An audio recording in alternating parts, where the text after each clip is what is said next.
Hey, so a question came up about whether or not to use a comma before including, like when you say, I have many interests, including brushing my teeth, playing guitar, and playing basketball.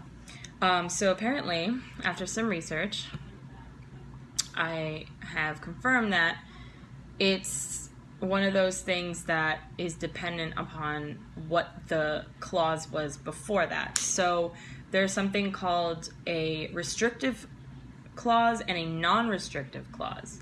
Restrictive means if it's something specific. So what I said, interests are very general. Interests can be anything. So that one would not require a comma. But there's an example online here that says, the sentence is, I had to prepare a lot of technical documents, comma, including a visa, comma, statement of purpose, comma, and resume. So technical documents is something very specific. So that is considered a restrictive clause. But something, for example, I like artists, such as Lady Gaga, Rihanna, and Kesha, or whatever. I have hobbies including singing, dancing, and drawing.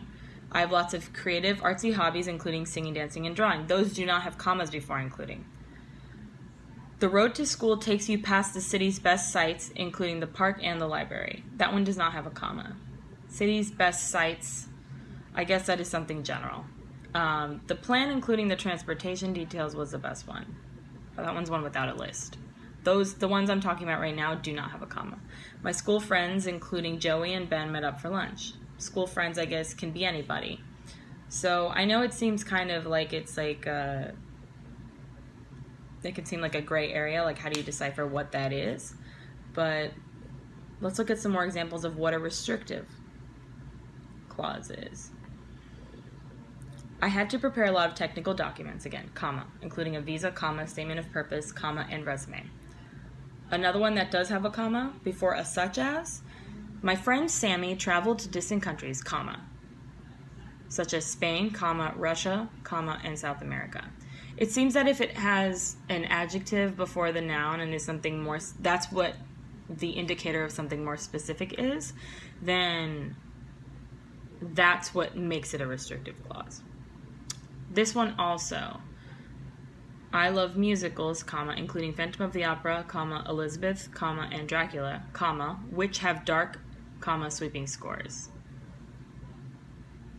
I guess the first part of that does not make it a restrictive clause, but what comes after they listed the 3 musicals that they like or love, they say which have dark sweeping scores. So it's musicals which have dark sweeping scores. So anything that is very specific is a restrictive clause. Anything that is just general, like just a noun that could be anything, including friends. Obviously, friends in your life are specific, but when it comes to constructing a sentence, that means that it could be anybody. So anyway, I hope this helps. There will be more videos whenever I come across something that is kind of tricky, and since I do the research whenever I proofread, I just love to share that knowledge because there's never enough information on one particular thing. Everybody is kind of arguing on these like blog posts and things like that, not angrily, but you know what I mean. Like there's just so many there are like a million different ways to look at one thing depending on what English you're looking at, what situation. Some things are just really ambiguous, so I personally always use Merriam-Webster and the Chicago Manual of Style as a reference for everything. But yeah, I found this really cool website called medium.com that seems to have a really good compelling argument for this. So anyway, I hope this helps. Thank you.